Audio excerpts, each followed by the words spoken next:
Flip और calisthenics कौन सा सबसे बेस्ट है और कौन सा सबसे हार्ड है। तो आज का इस वीडियो में अपन लोग वही वाला चीज को जानने वाले हैं प्रो प्रॉपर डेमो के साथ। ठीक है, लोग करते करते हम लोग आप लोगों को दिखाएंगे कि कौन सा बेस्ट है और कौन सा वर्स्ट है। तो मैं तो फ्लिप कर लूंगा, बट मेरा जो कैलिस्थेनिक्स है वो थोड़ा सा खराब है। तो इसके लिए मेरा साथ देने वाला है अंकन, जो कि बहुत अच्छा कैलिस्थेनिक्स कर पाता है, मतलब मेरे से तो बढ़िया कर पाता है। तो ये बंदा मेरा साथ देने वाला है। तो चलिए वीडियो को स्टार्ट करते हैं। तो पहला चीज है वार्म अप। तो देखो फ्लिप के अकॉर्डिंग वार्म अप करने के लिए सबसे पहले तुम्हें थोड़ा बहुत जंपिंग वगैरह कर लेना है, कार्डियो वगैरह कुछ इस तरीके से। ठीक है, ऐसे करके वार्म अप करना है। फिर हाथ पर थोड़ा सा घुमा लेना है इस प्रकार से, और थोड़ा सा स्ट्रेचिंग एक्सरसाइज कर लेना है। ठीक है, जिससे तुम्हारा जो पैर में जो मोच आ जाता है, खिंचाव महसूस होता है, वो नहीं होगा। ठीक है, फ्लिप के दौरान। और थोड़ा सा आपको वार्म अप करना है, ऐसे कि 10 मिनट्स का। ठीक है, बट कैलिस्थेनिक्स में वैसा नहीं होता।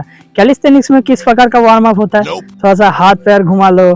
ठीक है, थोड़ा सा पैर घुमा लो। ठीक है, स्ट्रेचिंग ज्यादा होता है और स्ट्रेचिंग ज्यादा होता है। ठीक है, तो ये करता है, इसको पता है, मेरे को मालूम नहीं है। ठीक है, तो स्ट्रेचिंग ज्यादा करना पड़ता है, और ज्यादा नहीं, 2 मिनट का वार्म अप करके हो जाता है ना। 2 मिनट करके तुम कर सकते हो। ठीक है, कैलिस्थेनिक्स स्टार्ट। अच्छा। तो डिफरेंस समझ लिया कि फ्लिप में थोड़ा ज्यादा देर तक वार्म अप करना पड़ता है, और कैलिस्थेनिक्स में थोड़ा सा कम वार्म अप करने से भी आप कर सकते हो। ये जो आप लोग ऐसे करके फ्लिप करते हो, वो फ्लिप का अभी हम लोग बता रहे हैं बेसिक्स। तो बेसिक में दोस्तों अब उनका फ्लिप का बेसिक है वो है आर्च, जो कि कुछ इस प्रकार से किया जाता है। ठीक है, और ऐसे करके उठ सकते हैं, या फिर बैक वॉल कवर भी कर सकते हो ऐसे करके, ऐसे। ठीक है, और इसके बाद जो बेसिक्स है वो है कार्टव्हील, जो कि कुछ इस प्रकार का होता है। इससे तुम फ्रंट हैंड स्पिन कर सकते हो। ठीक है, बट अभी बात करते हैं कैलिस्थेनिक्स का बेसिक्स। तो बता यार, कैलिस्थेनिक्स का क्या क्या बेसिक होता है। सबसे बेसिक चीज देख सकते हो, पुशअप है। तुम्हें नॉर्मल पुशअप करना है, यही होता है बेसिक। ये सबसे बेसिक है। और स्क्वाट वगैरह भी होगा, इतना तो बेसिक मुझे भी पता है। स्क्वाट होगा, और थोड़ा सा आप कर सकते हो। हैंडस्टैंड उतना बेसिक नहीं है, थोड़ा सा इंटरमीडिएट टाइप का है। ठीक है, बट आप लोग पुशअप पुलअप भी बेसिक नहीं है। ठीक है, थोड़ा सा मॉडरेट टाइप का है। तो पुशअप भी सबसे बेसिक है। ठीक है, तो तुम पुशअप को ही ऐसे कम मत समझना, वो सबसे कैलिस्थेनिक्स का बाप है। अगर तुम लोग उसको 100 टाइम्स कर पाते हो ना एक सेट में, तो तुम कैलिस्थेनिक्स बहुत अच्छा कर पाओगे, हाँ कि नहीं।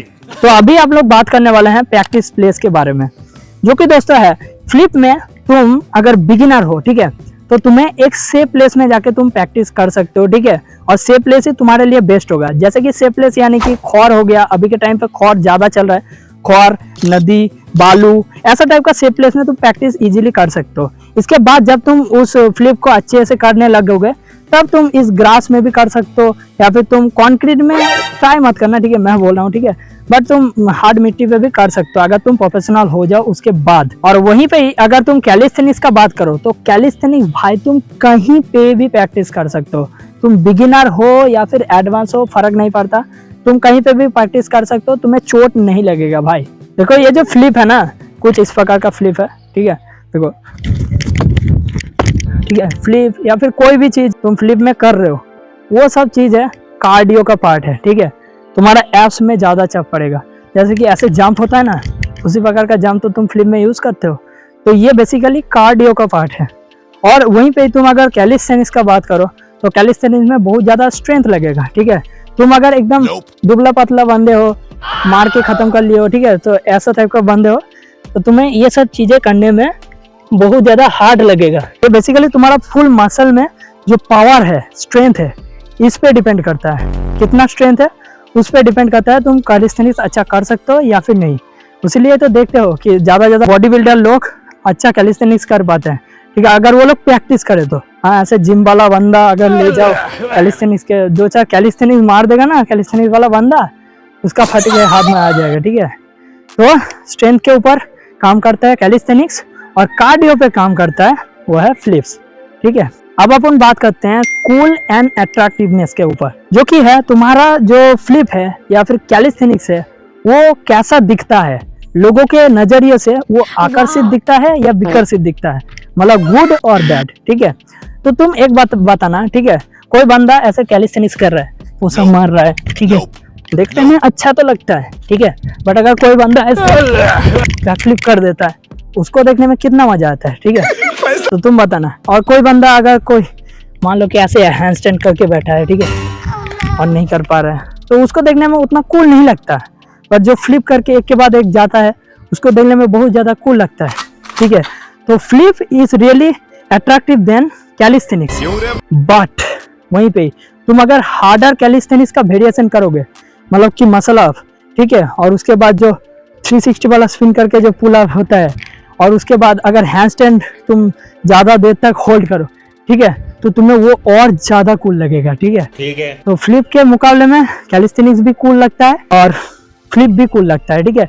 बट फ्लिप ऐसा कोई फ्लिप नहीं है, अगर तुम फ्लिप को प्रॉपर फॉर्म के साथ मारो तो ही कूल लगता है। अगर तुम बेकार फॉर्म के साथ मारते हो कुछ इस प्रकार, ठीक है, तो तुम्हें क्या अच्छा लगेगा, तुम ही बोलो, ठीक है। इस प्रकार अगर फ्लिप मारोगे तो तुम्हें लंठे गिरी कर रहे हो, ठीक है, कोई भी अट्रैक्टिव नहीं करेगा, ठीक है। पब्लिक रिएक्शन में जा रहे हो और इस प्रकार से गिर रहे हो, ठीक है, तो तुम्हें मार जाओगे, ठीक है। अब अपन बात करते हैं फियर के बारे में, ठीक है। फियर यानी कि डर, इसको मानना है क्या, डर नहीं लगता है। तो देखो भाई, फियर यानी कि डर, जो कि तुम्हारा कैलिस्थेनिक्स में उतना नहीं लगेगा। तुम एकदम बेसिक से स्टार्ट कर सकते हो, जो कोई भी बंदा कैलिस्थेनिक्स स्टार्ट कर सकता है। अगर किसी को हैंड स्टैंड नहीं आता तो वो बेसिक क्या करेगा, ऐसे फ्रॉक स्टैंड करेगा, ऐसे करके ये वाला चीज़, ठीक है, उसके बाद ये वाला चीज़, उसके बाद ऐसे करके फिर हैंड स्टैंड कर सकता है, या फिर वॉल सपोर्टेड हैंड स्टैंड कर सकता है, ठीक है। तो उसका कोई डर नहीं होता, ठीक है, उतना डर नहीं लगता। उसके बाद जितना पावर स्ट्रेंथ डेवलप होगा वो उतना धीरे धीरे प्रोग्रेस करने लगेगा। बट वहीं पे अगर तुम बात करो फ्लिप का, तो तुम्हें भाई फ्लिप का भी स्टेप बाय स्टेप होता है, ठीक है, स्टेप बाय स्टेप। जैसे कि तुम बैक फ्लिप सीखोगे तो बैक फ्लिप के लिए ऐसे करके मक्का को करना पड़ेगा, ऐसे करके फिर हाथ रखना पड़ेगा, उसके बाद ऐसे बैक हैंड स्विंग करना पड़ेगा, उसके बाद बैक फ्लिप कर सकते हो, ठीक है। तो ये भी स्टेप होता है, बट इसमें एक पॉइंट आता है जब तुम्हें अपना डर को कंट्रोल करके प्रैक्टिस करना होता है। उसके लिए तुम्हें जाना पड़ता है कहीं सेफ प्लेस पे और फिर जाके प्रैक्टिस करना पड़ता है। मतलब फ्लिप में तुम्हें ज़्यादा डर लगेगा एज कम्पेयर टू कैलिस्थेनिक्स, ठीक है। तो भाई फाइनल कंक्लूजन क्या निकला, कौन सा बेस्ट है, फ्लिप या कैलिस्थेनिक्स? तो मैं कहना चाहूँगा कि दोनों ही अपने अपने जगह पे बेस्ट है, ठीक है। तुम जिसको प्रैक्टिस करते हो उसको ही अच्छे से प्रैक्टिस करो, तुम्हारा वही एक अट्रैक्टिवनेस में डेवलप हो जाएगा, ठीक है। और बाकी बात करें कि कौन सा सबसे हार्ड है, तो मैं बताना चाहूँगा भाई दोनों ही हार्ड है अकॉर्डिंग टू इस सिचुएशन। अगर तुम नॉर्मल पुशअप मार रहे हो तो वो उतना ज़्यादा हार्ड नहीं है, तुम उसका वेरिएशन ऐड करो, ठीक है, उसका जो हार्डर वेरिएशन जैसे कि हैंड स्टैंड पुशअप, ठीक है, पुल अप के बाद मसल अप, ठीक है, तो वो ज़्यादा बहुत हार्ड है, ठीक है, उसमें तुम्हारा स्ट्रेंथ पूरा पावर यूज़ होगा, ठीक है। और अगर बात करें फ्लिप का, तो तुम फ्लिप में भी तुम देख सकते हो, पहले तो फियर है, तुम्हारा डर को भगा के उसको करना पड़ेगा, उसके बाद सीख जाते हो फिर तुम्हें कॉम्बो करना पड़ेगा, उसमें भी बहुत ज़्यादा हार्डर वेरिएशन है, ठीक है। तो दोनों ही अपने अपने जगह पे बेस्ट है, तुम कौन सा लाइक करते हो ये तुम मुझे कमेंट सेक्शन में बताओगे, ठीक है। तो आज का वीडियो में इतना ही, मिलते हैं आपसे नेक्स्ट वीडियो में, तब तक के लिए बाय।